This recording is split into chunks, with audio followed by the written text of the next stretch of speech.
સ્કૂલમાં શહેરની અંદર સાહેબે પૂછ્યું છોકરાઓને, આ 5મું 6ઠું ભણતા એને, કે દૂધ કોણ આપે છે? તો કે ભાઈઓ.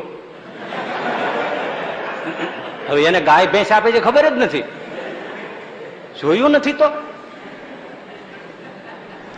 ગાય દોહતી જોઈ નથી, કાંઈ જોયું નથી, તો એને ક્યાંથી ખબર પડે છે કે દૂધ ક્યાંથી આવે છે? એટલે પહેલાનું શિક્ષણ એ હતું, છોકરાને વાડિયા લઈ જતા, રાત્રે નક્ષરતો દેખાડતા, ઘઉંની ડુંડી દેખાડતા, લચકતા બાજરાના ખેતરો દેખાડતા, આ બધું રૂબરૂ જ્ઞાન હતું.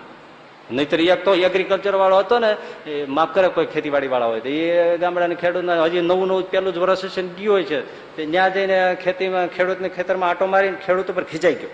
કેટલી ગ્રામ પંચાયતની સભાઓ કરી, ગ્રામ સેવક તરીકે કેટલી વાર આવ્યા, કેટલી વાર તમને સમજાવ્યું કે ડાંગરના છોડ વાવો, તેની એક છોડની વચ્ચે આટલું અંતર રાખવું પડે, આ નજીક નજીક આ છોડ ના વવાય. આ પટેલ ભાઈઓ તમે સમજતા નથી, આમ જ ભારતનો દેશ ગરીબ રહી ગયો છે. જેમ જેમ સમજાવતો ખેડૂત દાંત કાઢે. અરે તમે દાંત શું કાઢો, અમારા ગળા ફાટી ગયા તમારી જેવા લોકોની અબુજની સભાઓ કરીને કેટલું સમજાવ્યું કે બે છોડ વચ્ચે અંતર આટલું ડાંગરનું રાખવું જોઈએ, અને તમે લોકો કે સાંભળ્યા વગર એમને દીધે જ રાખો, એમને દીધે રાખો. દેશની અંદર અનાજની કટોકટી ઉભી થઈ જાય છે, પેદાશ ક્યાંથી આવે? આમાં ક્યાંથી ફાલ સરખો પાકે? ખેડૂત ખડખડીને દાંત કાઢે.